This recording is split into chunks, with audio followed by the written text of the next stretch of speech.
This is the absolute worst thing you can do when you first get diagnosed with Candida, and pretty much every single naturopath is telling you to do this, and you'll never get better if you do this.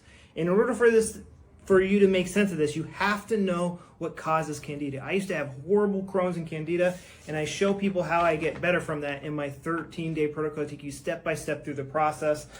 In my bio link, I have a free webinar that's like a little mini version of this. So Candida, you have to, when you go far enough down the terrain theory, you'll start to learn that Candida is made in our body. It comes out of our own cells.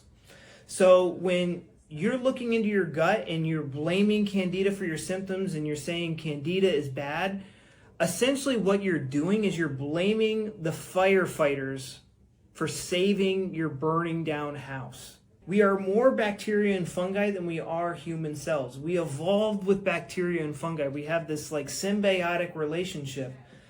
Our brain is, for some reason, is telling our gut cells to make Candida.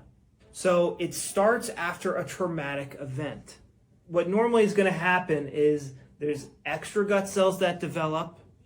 They aid with digestion or absorption, either breaking down the food. If it aids with digestion, it will create a cauliflower growth. If it aids with absorption, it will create a flat growth. And Candida will grow, but it won't become active until the person resolves that conflict and the body starts to get rid of these high maintenance cells and we start to get symptoms.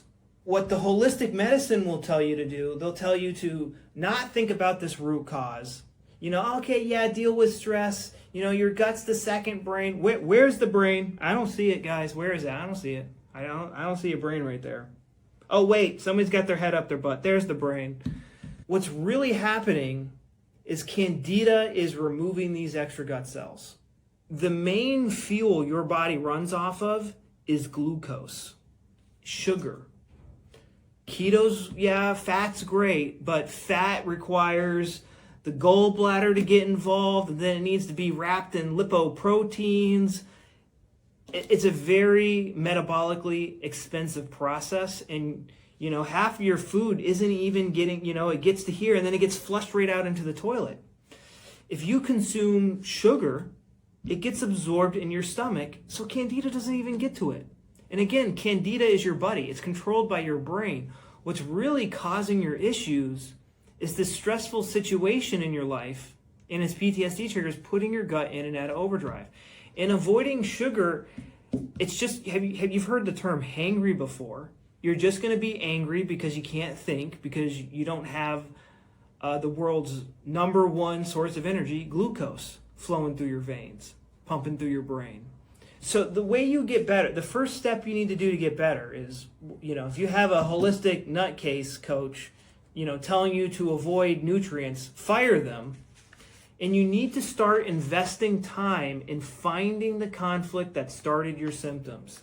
I go over this in much more detail for free in my 13-day protocol. This is exactly what I wish somebody would have told me when I first thought I had Candida, and I literally threw away all the food in my house. I threw away all the plastic containers and all, you know, I literally spent thousands of dollars jumping through holistic hula hoops when really all I had to do was find this old traumatic memory that I was haunted by and deal with it.